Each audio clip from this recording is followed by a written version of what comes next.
Des pompiers au secours de brebis dans cette ferme de Malétroit. Un sauvetage inhabituel.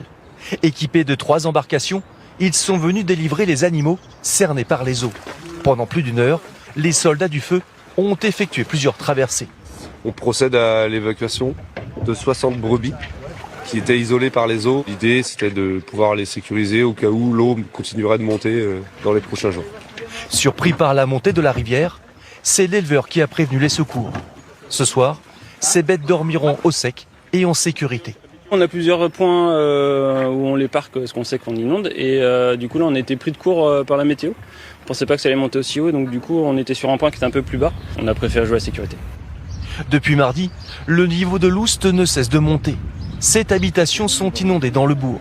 Guy habite ici depuis 30 ans. Il subit sa 7e crue.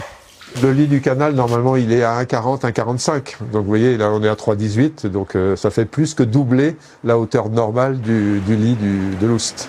Malgré cet épisode, il souhaite rester chez lui. Il a dû s'organiser.